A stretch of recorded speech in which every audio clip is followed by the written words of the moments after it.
So today I'm going to discuss about performance management. So it is a strategic and systematic process that aims to improve organizational effectiveness by enhancing individual and team performance. So in short, performance management is making sure that the employees is doing their job well, and it also help them grow so that in an organization is successful, so that the organization is successful.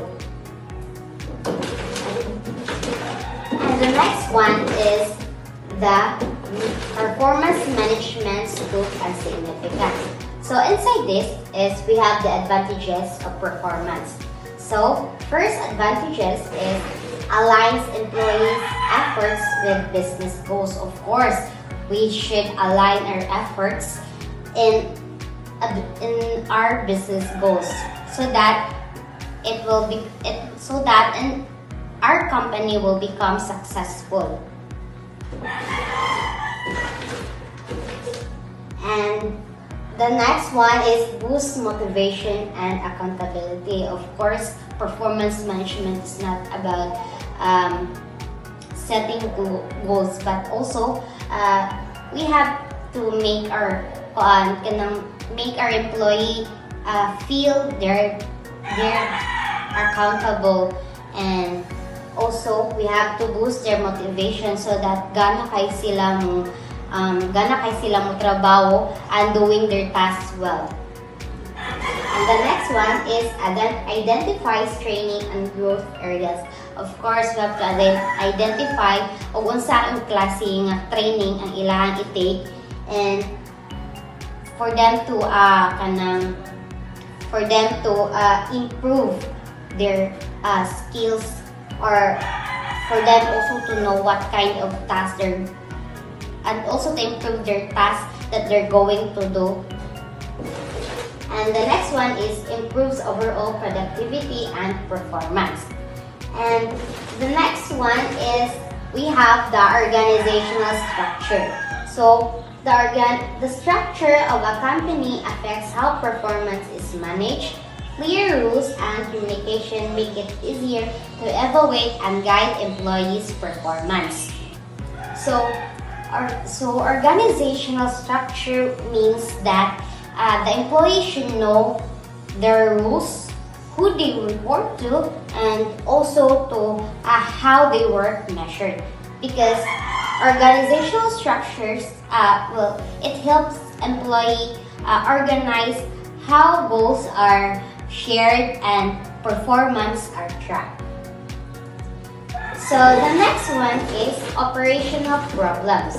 So, and of course, in a company, we have naadyo ng problema, dili dyan na permis success lang. So, operational problems. Issues may include unclear goals, poor feedback, bias in reviews, and lack of trainings from managers, which weaken the performance. So, issues may include unclear goals. So, if kaning nga issue is na siya sa company, so ang employee, if we have an unclear goals, of course the employee don't know exactly what they're expected to do kung sa ilahang buhaton, since they don't have goals to reach. Next one is poor feedback. So if we have a poor feedback, we don't get enough comment about our work or about the employees' work. So we don't know what we're going to improve if we don't get any comments or any feedback. So the next one is bias in reviews. So this is kasagaran is most jud is naa siya sa companies, because if bias in reviews is inside a company, which is instead of actual performance, is mahimo na nun siyang personal opinion, because ang ticker review is bias siya, like for example, imo siyang kaila, nya ang kaila niya is kanang ingon nga, uy, kuana kanang dapat good ako ang kuan diha, kanang review. So, muna siya. And the lack of trainings for manager which weaken the performance. So, of course, if kanang lack of training ang manager, so the employees, so if a manager is lack of training, so he or she don't know how to properly guide and evaluate the employee. So the next one is performance appraisal. So it's a formal review of an employee's work over a period of time used to give them strength and suggest feedbacks to recognize their improvements. So in short, ang kani performance appraisal is mura ni siya report card sa work kay magkuan man ni siya kanang how well unsay how are the employees doing o kanang gitarong ba nila ilahang job, ilahang specific task. And performance appraisal also help to decide kanang whether need ba sila support or kanang trainings or perform or kanang promotion, need ba sila ana. Muna siya ang performance appraisal. So in performance planning, it will be making a work plan for the employees. It helps them to know what they're going to do and how to do that kind of task. And also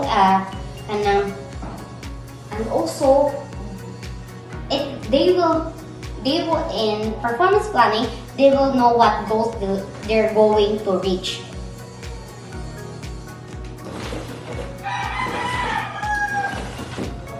And the next one is performance planning.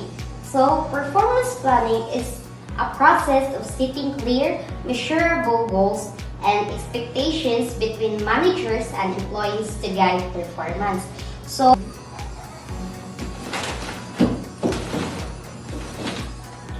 performance mentoring, support and guidance from experienced staff to help employees improve, grow and reach their career goals. So the next one is the basic terminology. So first, terminology is the performance. So the performance of an individual can be defined based on achievement compared with their standard or expected outcomes or result. Ang performance daw is nag-base niya sa imong achievement nga nabuhat rather than the standard or experience outcomes or result. And the next one is competencies. It refers to the combination of knowledge, skills, and attitude that is required of an individual to perform their role more effectively. And the last one is the potential. The capacity of an individual to handle higher responsibilities based on their abilities and competency levels. So that's all. Thank you so much.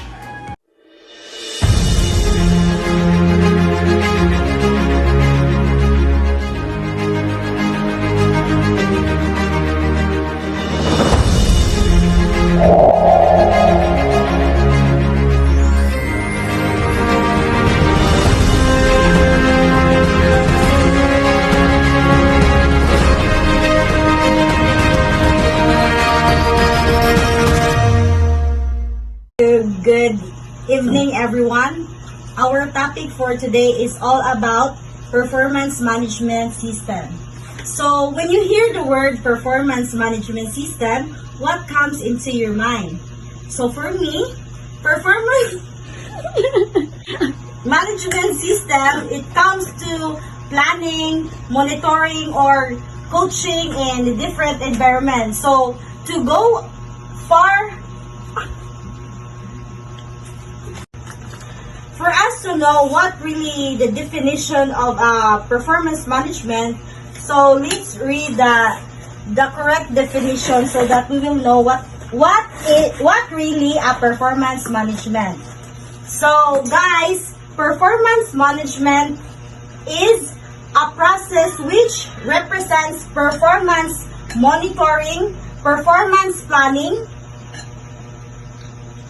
measuring to individuals with respect to their organizational goals, providing feedback, appreciating the employee achievements, and planning for their development. So, performance management is not all about planning a goal in the management, but also appreciating the employees on their. So, let's proceed to the fourth cycle of performance management. Performance management includes the cycle of planning. So, planning means setting smart goals and acting on them. So, mag-set ka og mga smart goals. Unsa man ang definition sa smart goals? So, you research what is the definition of smart goals. Next is monitoring. Monitoring through check-ins and feedback. So, either positive feedback or negative feedback, it's part of monitoring the employee. Next, reviewing. Review goal completion at the end of the cycle. So, in each cycle, there comes a review kung na-reach ba sa organization ang ilahang mga goals nga giset. So, in every organization, there has a goal. Even the CTU has a goal to reach. Next is rating. Rating employees and rewarding them. So, at the end of the cycle, it's nice nga kanang makabaluta, nga kanang kung kinsay ni perform og better, na gid sa reward nga madawat like sa atong mga instructor diri sa CTU, di ba? Every end of the semester there has a rating. There is kanang i-rate na to atong mga instructor according to how they teach us, like positive feedback or negative feedback. Next is okay. So guys, let's proceed to the objectives of performance management. So a performance management has two objectives. The first is evaluation objectives and the second is the development objectives. So in each organization there are objectives that are being set. So here in the performance management, the first objective, evaluation objectives, it assesses our readiness for rules, provide performance feedback, and inform decision on salary, promotion, and bonuses. So, in each organization, during the orientation, inform ka kung pila imong salary nga madawat, unsa nga mga incentives, like unsa nga kanang health incentives ba or money or anything, and of course the bonuses. So, ang bonuses, nag-include na po na diha kung kanang pila imong madawat like 13-month pay. Aside sa 13-month pay nga imong madawat every year, there is a bonus pero it depends to the company. Then also, there is a promotion. So, kung nindot kay ka performance, so expect nga i-promote ka sa company. Next is the development objectives. The development objectives offer counseling, recognize performance, address problem areas, and identify training needs. So, in each organization, dili mawala nga naa dyan mga away-away. So, diri nga part, so, i-counsel mo, i-recognize ba imong performance, kung nindot imong performance, o i-identify din nga area kung need na pud ba ka o training sa, for example, sa each company. So, naaslay gihatag nga workshop or team building. So, dira nimo ma-identify o mapun-an pag yun ang imong development kay naman na siya mga training na giset. Post lang. Proceed to the characteristics of performance management. So, a performance management has a lot of characteristics. First is the continuous process. So, a continuous process, guys, is an ongoing cycle of goal setting, monitoring, feedback, and improvement. So, sa butabo rin kayo, kay na din ang goal setting, monitoring, feedback, and of course, the improvement. Next is being flexible. So, if you are flexible, you are willing to adapt to changing organizational needs, goals, and employee circumstances. So, willing ka mo adapt kung unsa may kinahanglan nga i-change sa organization according to their needs, the goals, and every employee circumstances. So, namgay mga kakulian yun. So, flexible ka nga mo adapt og change. Next is the participatory. A participatory involves collaboration between managers and employees in setting goals and evaluating performance. So, you are being kanang participative kay kanang willing ka nga mo collaborate sa imong managers para ma-reach ninyo ang inyong mga giset nga goals and objectives inside the organization. Next is controlling. Controlling ensures alignment of individual performance with the organization. So, scan lagi kay siya kanang dali lagi kay siya masabtan kay kanang it ensures the performance in your performance inside the organization. Next is the behavioral in content. Emphasizes actions, attitudes, and behaviors contributing to the desired outcome. So, from the word itself, behavioral. So, it defines your actions, your attitudes inside the organization. Next is the win-win philosophy. Aims to create mutually beneficial outcomes for both employees and the organization. So, dapat mutual nga naka-benefit ka ang both ang employee ug ang organization. Next is futuristic. Focus on planning long-term growth and achieving future objectives. So, dapat nakaplan sa ang umaabot di kay kanang karon ra yung ginahuna. So, inside the organization, there has a plan for the future nga mga goals nga need nila i-achieve. So, the performance management serves as a framework to enhance the effectiveness of organization teams and individuals through shared experiences, knowledge, and visions. It encompasses both formal and informal measures and procedures to continuously develop employees' knowledge, skills, and capabilities. So, ang performance management, guys, it will train us to develop our skills and our capabilities inside the organization. That's all. Thank you.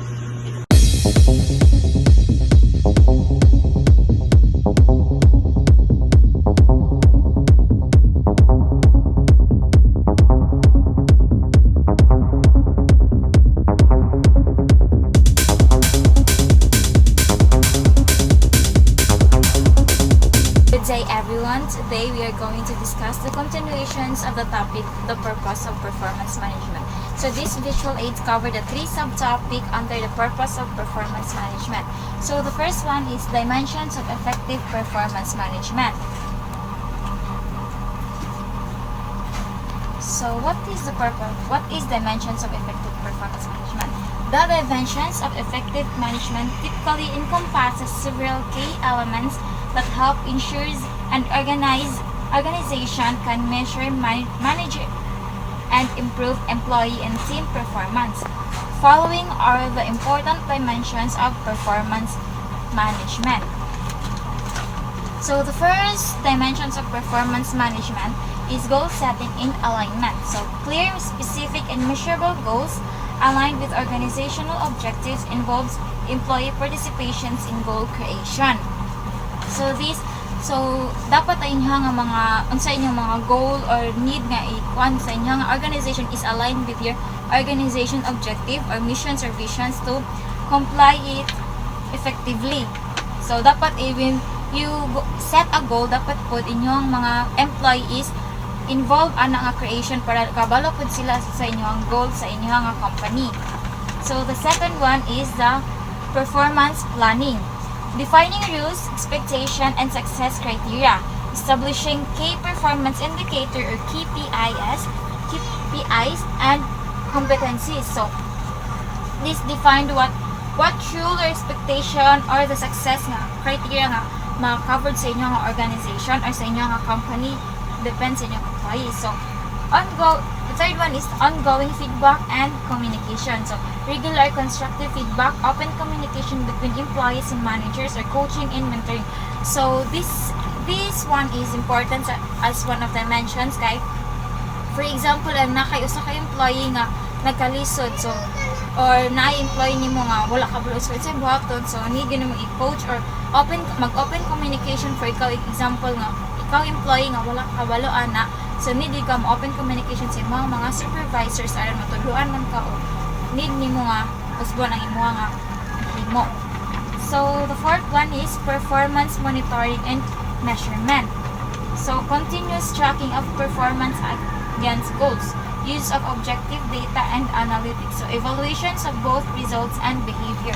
So that is performance monitoring and measurement. So the sixth one is performance and development and training. So identifying skills gaps, providing learning opportunities and resources, encouraging career development. So development and training kay mo ni siya kanang as an kanang tagiya man sa company or ikaw nga supervisors kay imo gi-identify ang skills gap or nga naa sa mga employee para if ever nga na siya wala nahibalaan kay mo na ang kanang ma-train pa nimo siya to develop his skills. So next one is the performance appraisal. Formal reviews annually or biannually, fair and consistent evaluation methods involve self-assessment and manager review. Third is recognition and rewards. Acknowledging high performance, linking performance to rewards and incentives, promoting a culture of appreciation. So, if imo nga kung sa imong gibuhat is ma-appreciate mo gani sa imong mga supervisors or owners sa company is ma-encourage ka nga mas buhaton better ang imong nga kung sa imong mga job. So, that's why recognition and rewards are important sad as employee para manos nila nga sila is imuha sila nga kanang appreciate kung saan ilang gitrabaho. So that's all for the dimensions of effective performance management. So next we tackle about benefits of performance management. So what are the benefits of performance management? So first, improve employee performance. Help employee understand expectations and how to meet them. So regular feedback guides them to improve their skills and output. So what I said earlier. Then the second is align individuals and organizational goals.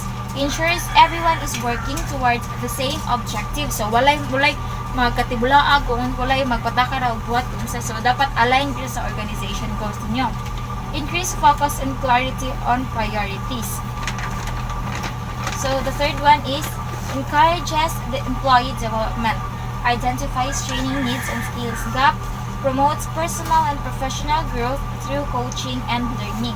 So this one is kanang encourage gibi mo nga mga employee nga mas mo develop ang lang skills or mapa sila line skills nga makatunan.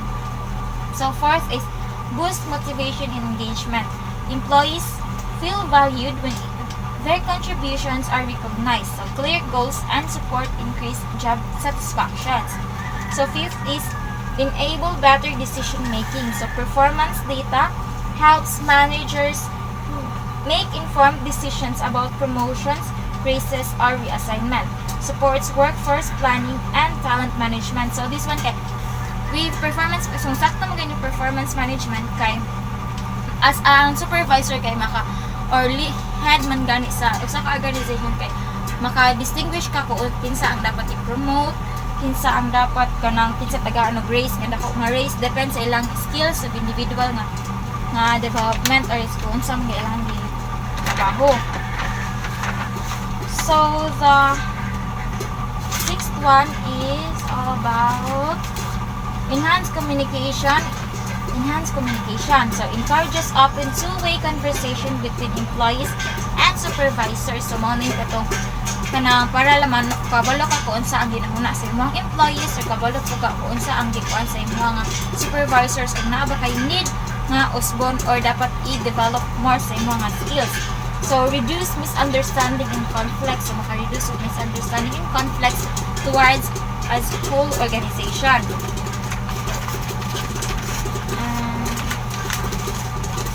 Seven, identifies high performance and underperformance. Help recognize and reward top talent. Allows for early interventions and support for those struggling. So, for example, na ka employee nga like wala nagkadimaw yung trabaho or nagtinapulan or naka-employee nga high ang performance like dako og natabang sa imong company, dali ka maka-recognize nila kung kinsa man to dapat ang i-promote or dagan og raise mo sa mga siya ganina kinsa man to ang dapat nga i-interview nga tabian nimo i-open communicate nga unsay tarungan nila nga ilang mga skills. So next one is increase accountability. So employees are held responsible for meeting their own goals. So promotes a result-driven culture. So number 9 is support organizational growth and success. A well-managed workforce contributes directly to improved business outcomes. So encourages innovations and continuous improvement. So the last subtopic under performance, so the last topic under performance management type, performance management tools and technologies. So key performance, so indicators, so mga KPIs, measurable values that show how effectively an individual, team, or organization is achieving key business objectives. So example ano guys, sales revenue, customer satisfaction score, or task completion rate. So mga ni kung for example katong mga Joyride or Shopee nga mga rate ka mo na siya nga maidya nila mailan kung unsa gid ka effective ang ilahang nga mga team or organization nga nakuha ilang organization business objectives. So the next one is 360-degree feedback, a system where employees receive confidential, anonymous feedback from their peers, subordinates, supervisors, and sometimes clients. So usa ni siya ka software or app man gani nga. Diyan mo kung kinsa man gani ang imuha nga ni kuani like ni feedback nimo towards imong kuan kay kanang mailhan nimo pero anonymous siya, so dili ka maka like sa usa ka tawo di ka makapagdumot nga nga kaila kung kinsa ang ni feedback nimo or namo kay mga skills nga need i-improve. So the third one is performance appraisal system. So structured frameworks for evaluating employees' performance periodically, example annually or biannually. So once a year ba siya or twice a year. So structured for evaluating so dili mo ang performance appraisal system nga as supervisors kailangan nimo i-evaluate kung sa man ang mga skills nga i-improve sa imong kuan or sa mga skills nga kailangan na develop nga makatawang sa inyong company. So the fourth one is learning management system or LMS, software that delivers and manages employee training and development programs. So usa siya nga software nga mag-deliver o mag-manage sa employees training and develop programs. So data analytics and dashboard, tools that collects, visualize, and analyze performance related data. So for example kay Microsoft Power BI or W. So that's all for the these three topics under this the purpose of performance, which is dimensions of effective performance management and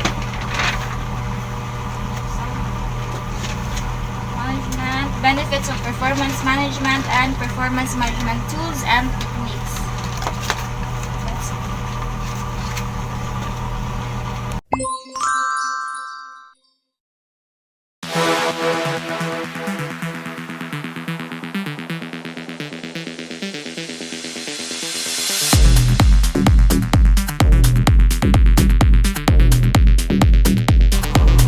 Good day everyone.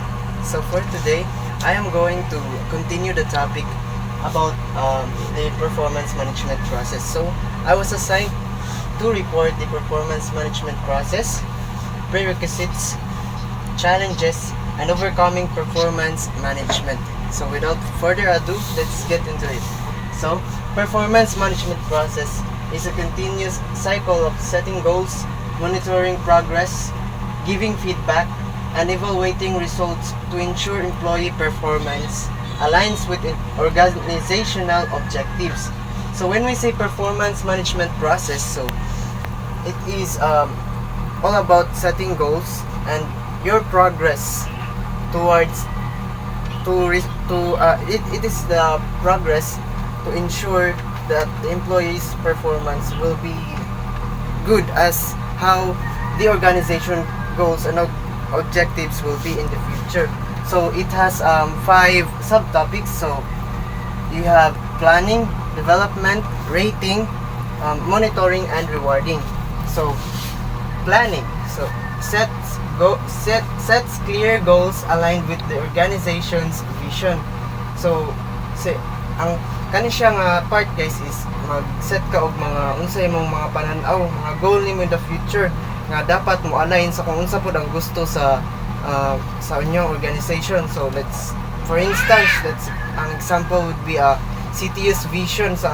Ang vision sa CTU is mahimong top 10 ug mag-provide og kaning daghan nga courses. So kung sa may mabuhat nimo para ana, so you can plan. So pwede nga ikaw as a student is you will do your best to become a professional in the future, and then kung mahimo na kang professional, pwede nimo tabangan ng CTU para mas mulambo sila ug mahimo na silang top 10 sa sa to ilang vision. Next is rating. Provides objective performance evaluations to ensure fairness. So usually sa usa ka organization is naman dyan na yung mga ratings, di ba nga? Kung unsa ka maayo ani nga field o kung unsa ka kadili maayo ana nga field. So in rating, so dili man na siya ingon nga kaning mahimong unfair. So kana siya is gibuhat na siya to make the organization fair, to ensure the fairness, para makabalo pud ka ba nga kulang day ko diri, kulang ko diari, kulang ko training aning pag-ayo aning komputera. So with that, makabalo kang kulang, so maningkamot ka, you will do your best to be a fit and to make the fair skills among the employees. Next is development. Identifies growth opportunities to build skills and capabilities. So in an organization, so naman siya mga kaning, let's say ang usa ka person is dili gid siya maayo ana. So development, that's the word nga need nimo. So kana siya is you will going to identify what are the lacking opportunities. So ngunita nagkulang ka diri, so you will find opportunities to build makabuild ka og skills para mahimo kang capable of doing what you are not capable of doing. So development mo na siya. Next is monitoring. Keeps performance on track with regular check-ins. So kani siya guys, it's all about checking. So regular checking sa kung unsa imong performance, kay pananglitan pa lang dili na to i-check ang imong performance niya mo to kay kaning wala ra po'y paki ang inyong kaning employer. So malibog na nagkalit nga, uy ngano man ni imbis 50 kapan ang mabuhat nimo sa usa ka bulan, ngano nahimo naman na ni siyang 20 kapan. So kana siya one of the reason ngano nahitabo na is walay regular check-in. So mo na gamit sa monitoring and performance management process. So the last one is rewarding. Recognizes achievements to boost morale and retention. So kani siya guys is rewarding. So let's say sa usa ka organization, so if pananglitan nindot kay kag performance, you have the greatest performance, you are capable of doing what the organization needs. So the organization will provide achievements and rewards to you para ma-boost ang imong kaning feeling. So ma-boost ka, ana ka nga ganahan ako diri magtrabaho, ganahan ako diri kinaay kaning mga kaning dagan siya achievements, dagan rewards. So ma-boost ang iyahang morale and retention. So that's all for performance management process. So let's go deeper to prerequisites. So prerequisites are the basic requirements needed for success, such as clear job roles, SMART goals, open communication, and trained managers. They ensure the process is effective and aligned with organizational goals. So kani siya guys, ang prerequisites is mura siya requirements. It is basically requirements para sa success. So makaingon ka pareha siya og kaning planning, but ang kalahian is requirements siya. So unsa may mga examples sa iyang requirements? So mga SMART goals, clear job roles, open communication, trained managers. So daghan siya. So let's discuss each of it. So So the first of the prerequisites is clear job roles and expectations. So ensure alignment between employee tasks and company goals. So kani siya, let's take an example of you are a employee, and then wala ka kabalo unsay magibuhat. Ang imong trabaho is web designer, and then wala ka kabalo nga need pa day kag training kay lisod na siya, and then wala man na nya ang imong ding skills is art na sulod ka dira. So in summary, so wala kay clear job role, so wa kasabot sa unsay imong role dito.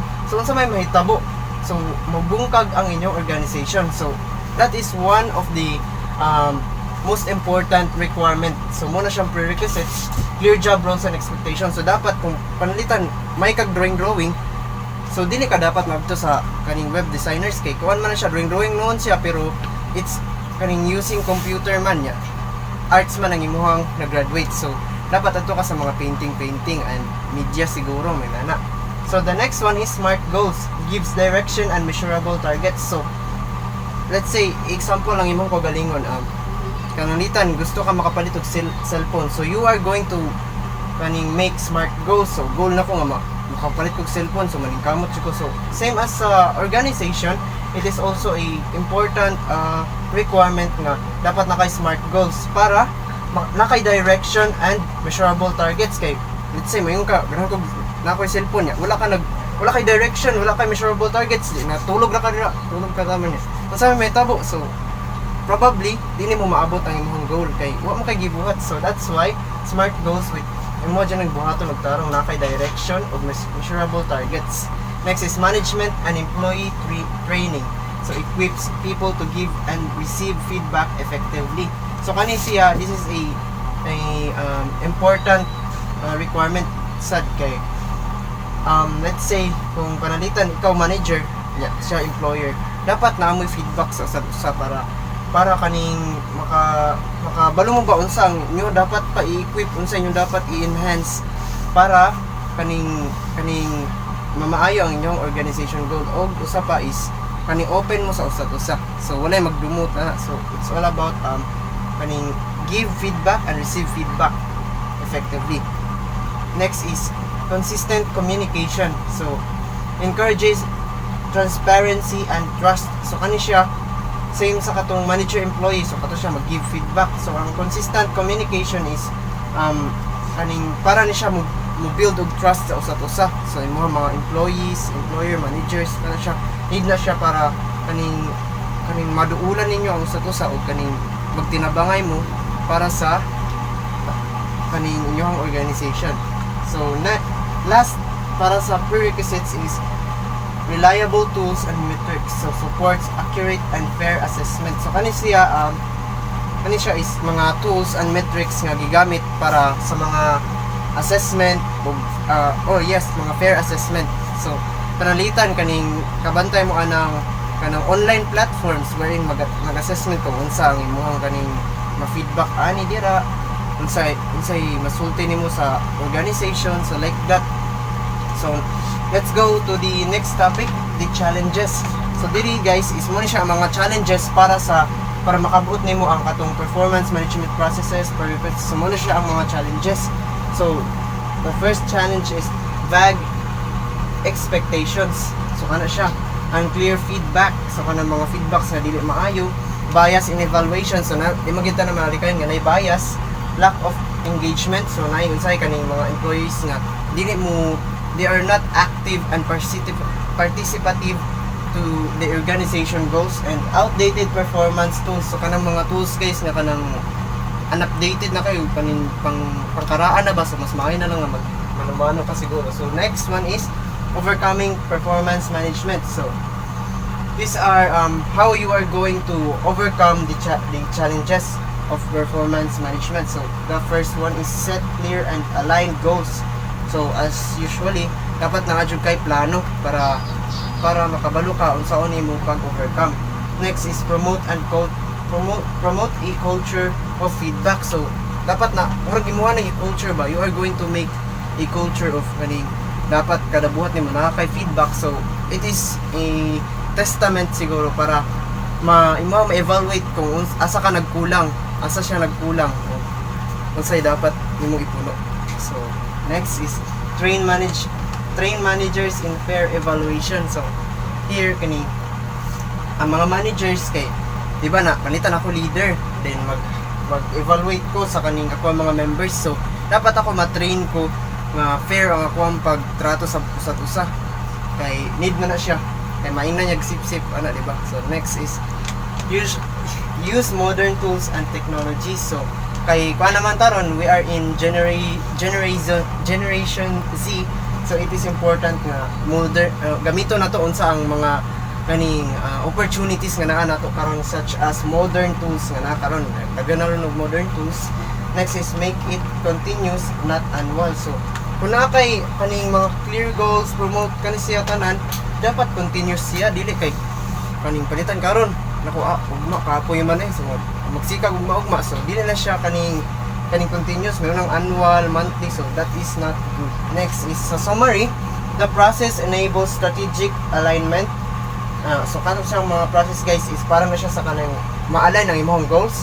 Next is prerequisites lay the foundation for success. So kanis siyang prerequisites siya dyan na ang murag foundation, baka siya may kuan nga muni ang kinahanglan nimo, so kana i-build na para sa tong foundation. And the last one is overcoming challenges ensure performance management stays impactful. So kana siya kung overcome na nimo ang challenges, so dako kay kag impact, you bring change to the world and to your organization, so you are very important.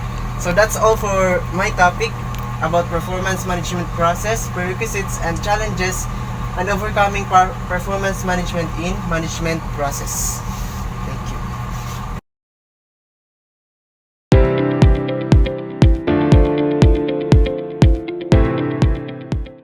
Good day everyone! So today, let's talk about or discuss the continuation of the topic, the purpose of performance appraisal under the lesson of performance management in human resource. So first, let's recap what is actually about the performance appraisal.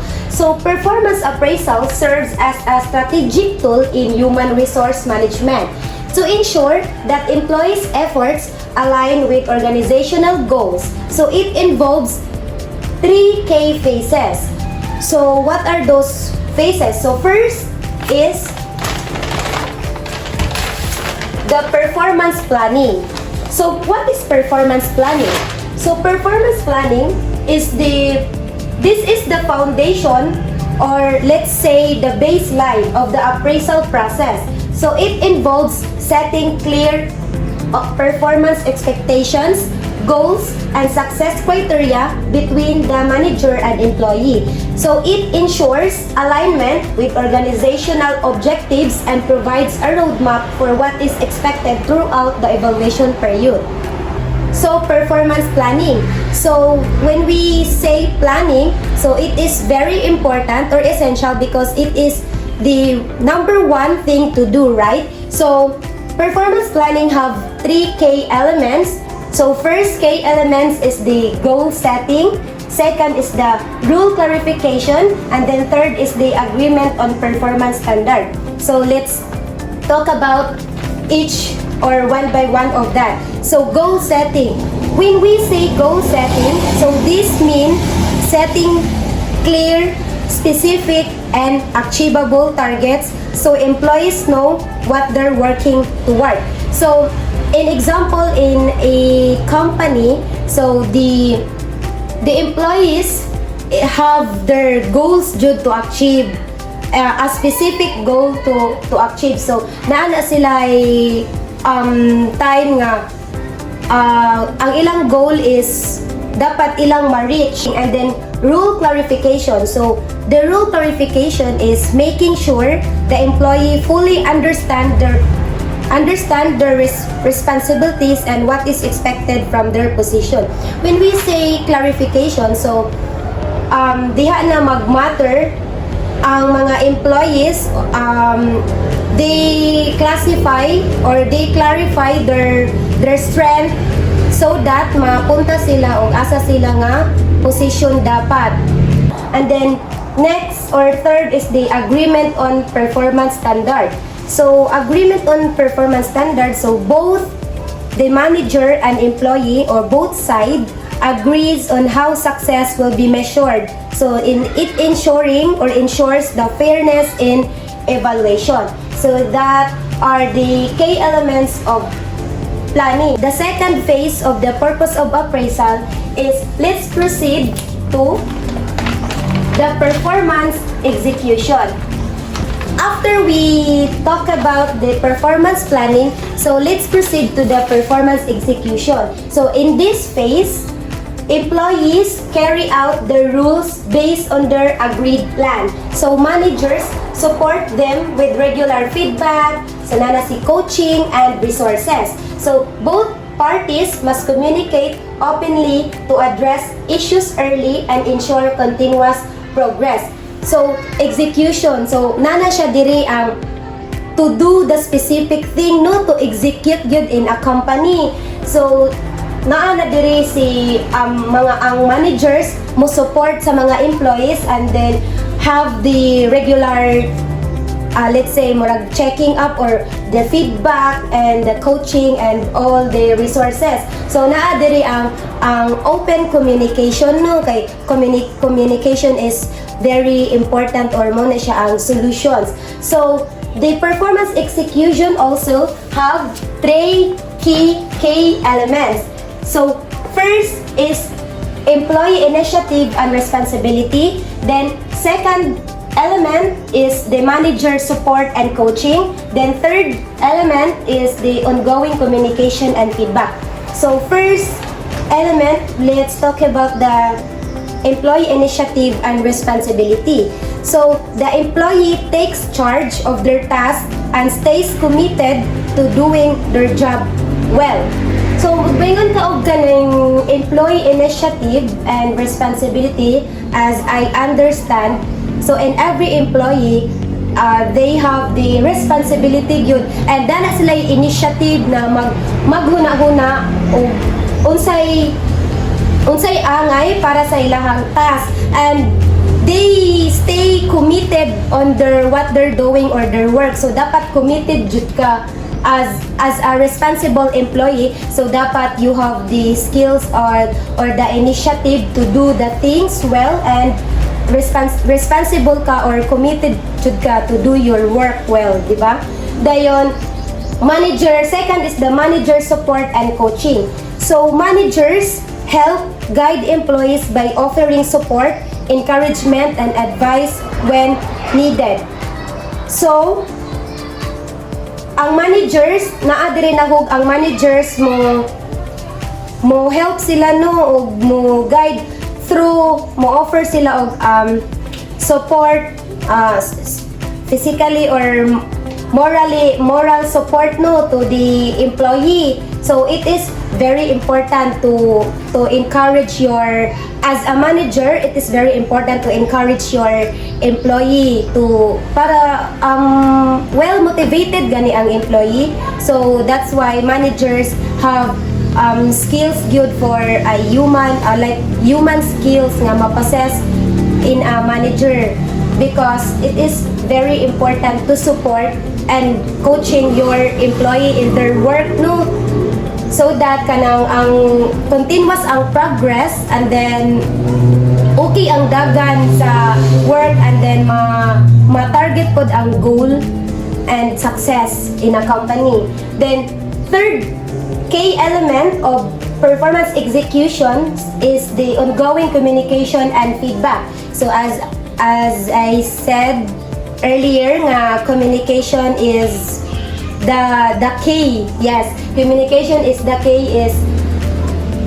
Communication is very essential or important in an organization, because regular check-ins between the manager and employee to discuss progress and make adjustment if needed. So dapat open gyud og communication ang both managers and employee, because aron mahibaw-an og asa dapit nagkulang, and then masolusyonan ang about to fail, and maka-adjust, kuan pud og adjustment gani, magkuan siya og kanang mga adjustment og asa dapit nagkulang or asa dapit ma-failed.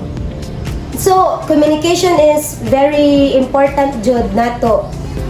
So that's the performance execution. Dayon, the third phase of the performance appraisal is let's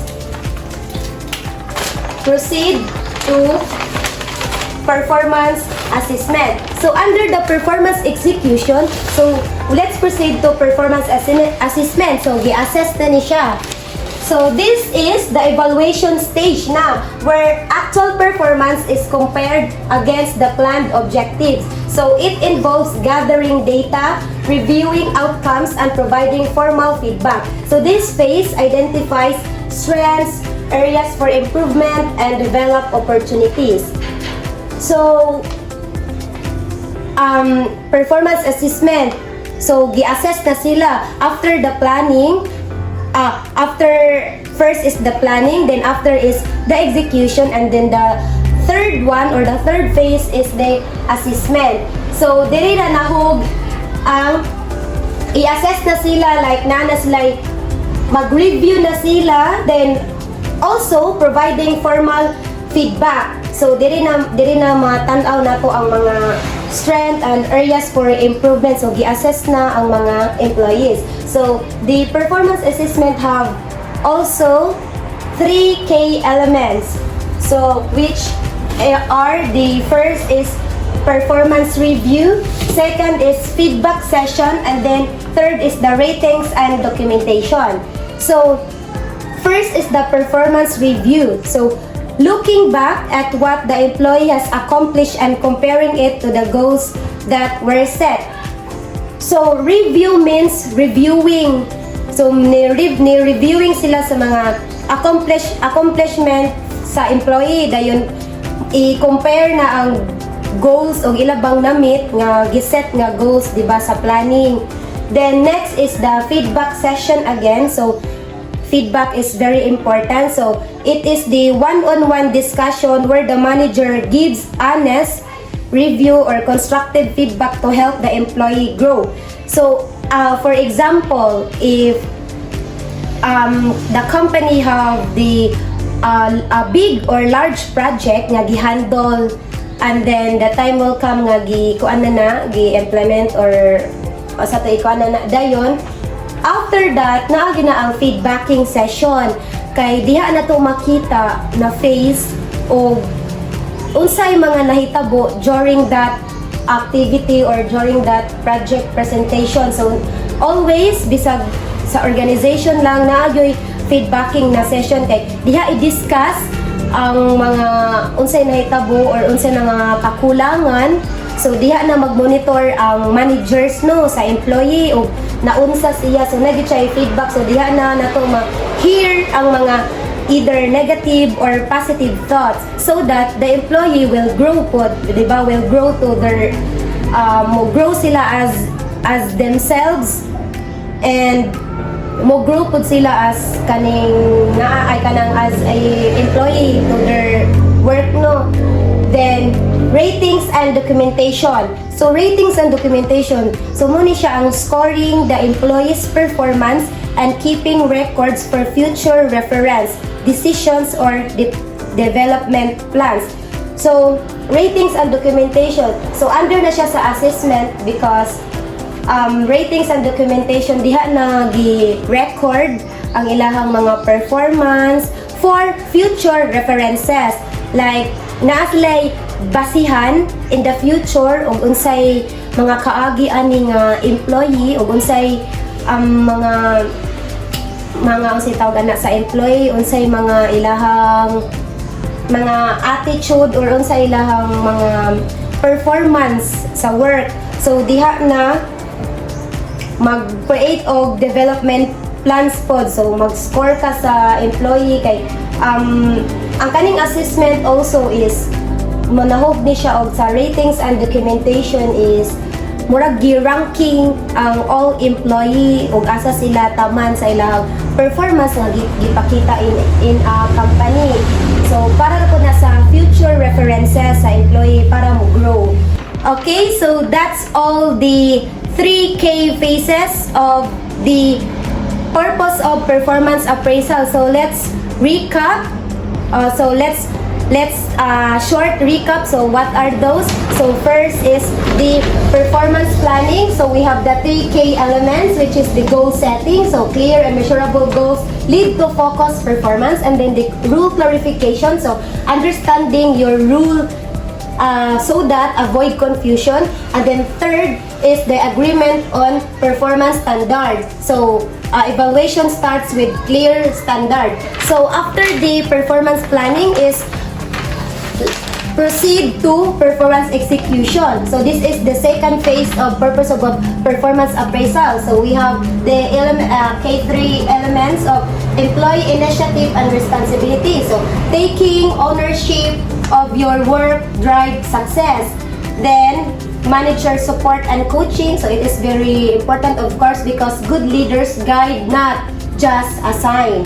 So third is the ongoing communication and feedback. So small talks prevent big problems. So communication is the key, as I said. Then the next phase of the purpose of performance appraisal is the performance assessment. So evaluating an employee's accomplishments and areas for improvement. So that is the 3 phases and all about the performance appraisal. Thank you. Performance appraisal. So there are 3 main concepts there, which is the performance review or the appraisal meeting. So in this concept, so these are the definitions. So a formal meeting held yearly or semi-annually to evaluate an employee's performance based on goals and KPIs or key performance indicators. It highlights strengths, weaknesses, and training needs. So in this concept, so for example, ang employee o kanang manager kay magmeet na sila meeting every end of the year. So para reviewon ang ang sales performance ni employee. So ila i-discuss dito kung na-meet ba ni employee ang kanang sales target, then ilang i-highlight ang kanang customer service skills ni employee, then muna nga at the end so ang result ana ang outcomes ana is si employee is na siya bonus or ma-considered siya for a promotion. So number 2, main concept of the purpose of performance appraisal is performance renewal and reconstructing. So it takes place after a review to update goals based on changes in the company or rules. So it aligns individual objectives with new strategies. So for example, kanang after sa review, so si manager o si employee is ma-realize nila nga ang company is nag-focus more on digital marketing. So i-revise ang goal sa mga employee nga ma-focus sa digital marketing tungod sa mga kausaban sa ilahang kanang company strategy. So number 3, main concepts of the purpose of performance appraisal is the future of performance management. So it focuses on continuous feedback, real-time coaching, and employee development using digital tools. So for example, kanang ang mga empleyado is maka-receive sila og kanang weekly feedback through apps tungod sa naman magamit naman sila og kanang mga digital tools, so apps na gamit. So aron matabangan sila og kanang ma-improve sila og dali og kanang mas engage sila, so naa sila feedback every week. So that's all, and thank you.